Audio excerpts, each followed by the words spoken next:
True freedom isn't found in a ballot box. It's engineered through the calculated ownership of our economic and intellectual infrastructure. You've felt the suffocating weight of the Black American economic crisis as the 2024 median wealth gap remains a staggering 8 times less than that of white households. You recognize that the Black American struggle isn't a series of isolated events, but a coordinated effort of systemic challenges in America designed to maintain structural inequality in the US. The ARC project, under the visionary leadership of the architect Raheem Muhammad, refuses to let this erasure persist. We're here to provide a revolutionary blueprint for overcoming systemic oppression and achieving true intellectual sovereignty. This isn't just about survival, it's about building a safe harbor that connects our domestic fight to the global resistance in Sudan, Congo, and Palestine. By the end of this manifesto, you'll possess a clear economic strategy based on the 1921 Black Wall Street blueprint and access to literature that weaponizes the mind. We're moving beyond the trauma of oppression into a future where our sovereignty is non-negotiable. The Black American struggle isn't a series of unfortunate accidents or a byproduct of a broken machine. It's the machine's intended output. As we move through 2026, the architect, Raheem Muhammad, asserts that structural inequality in the US is a meticulously designed landscape. This isn't just a domestic phenomenon. It's a global strategy of extraction mirrored from the Democratic Republic of the Congo and Sudan to the occupied territories of Palestine and Yemen. We don't view our condition through the lens of victimhood, but through the clarity of forensic analysis. Systemic erasure acts as the primary mechanism of control. By sanitizing the radical nature of our ancestors, the state prevents revolutionary thought from taking root in the modern mind. To truly grasp the systemic challenges in America, we must recognize that history is being rewritten in real time to obscure the path to intellectual sovereignty. We aren't fighting ghosts, we're dismantling a living architecture of oppression that seeks to turn our heritage into a harmless commodity. The Black American economic crisis isn't a lack of resources, but a deliberate diversion of them. Restrictive institutions have spent decades engineering a wealth gap that functions like a digital cage. Systemic challenges are the deliberate restriction of Black geographic and economic mobility. Survival isn't an acceptable metric for the Black race in 2026. We're moving beyond mere existence toward a model of total self-reliance. From the lithium mines of Zimbabwe to the streets of Nigeria, the struggle for resource control remains the central front of our liberation. We reframe the 1921 massacre of Black Wall Street as a lesson in fortification rather than a narrative of loss. The destruction of Tulsa was an attempt to erase the physical proof of our capacity for overcoming systemic oppression. Today, this erasure continues by devaluing Black intellectual contributions in Rwanda, Namibia, and Ethiopia. We don't look back to mourn. We look back to recover the blueprints for autonomous governance.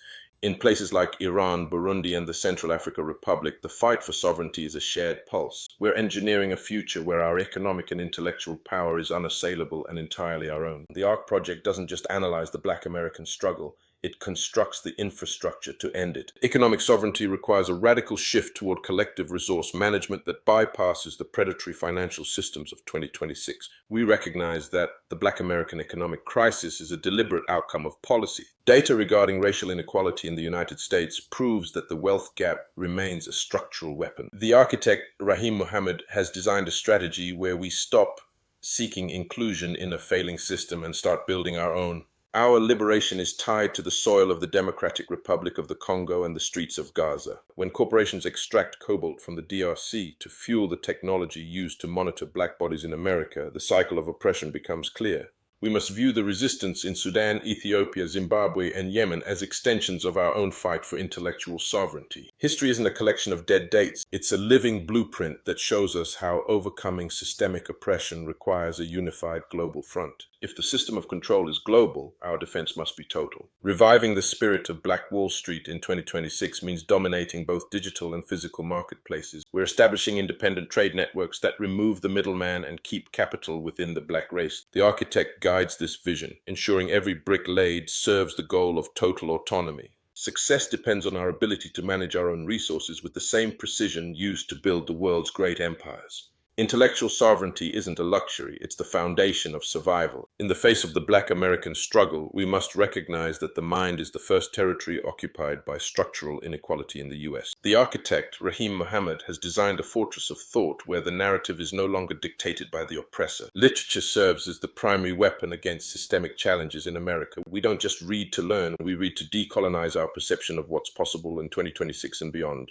The ARC project curates literature that refuses to compromise. This isn't about passive consumption. It's about building a mental armor that protects the movement from oppression. We understand that physical and digital books are essential tools for preserving the intellectual sovereignty of our race. When we control the stories we tell, we control the future we build. We've moved past the era of generic self-help. Our movement requires revolutionary strategy and historical truth. The ARC project controls its own distribution because dependency is a death sentence for any revolution. Reject mainstream narratives that sanitize the history of the Black American struggle. Prioritize physical books to ensure knowledge survives digital censorship. Connect our local fight to global solidarity efforts in Sudan, Palestine, the Democratic Republic of the Congo, and Yemen. The architect demands that we arm ourselves with curated literature that reflects our true power. Intellectual sovereignty requires daily discipline. Activists must integrate these truths into their lives through consistent study and economic focus.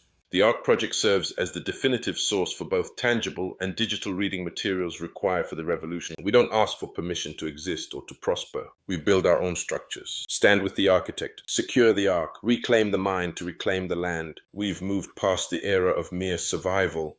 The architect, Raheem Muhammad, has curated a design that transforms the Black American struggle into a foundation for a new world. By 2026, our focus shifts from reacting to erasure to building fortresses of knowledge. We're reviving the spirit of Black Wall Street as a living bridge to our brothers and sisters in Sudan, Palestine, Rwanda, Namibia, Burundi, and the Democratic Republic of the Congo. Our liberation is inextricably linked to the sovereignty of Ethiopia, Nigeria, Central African Republic, and Zimbabwe. We recognize the shared fight for dignity in Iran and Yemen. The ARC project serves as the central hub for this intellectual warfare. We don't just dream, we engineer. We've replaced the chaos of structural inequality with the precision of a master plan. The era of national distribution of digital and physical truth has arrived. It's time to transition from the design phase to physical reality. Secure your copy of the blueprint at the ARC Project store to join the vanguard of this unapologetic revolution. The future isn't something we're waiting for. It's something we're building with every brick of truth we lay today.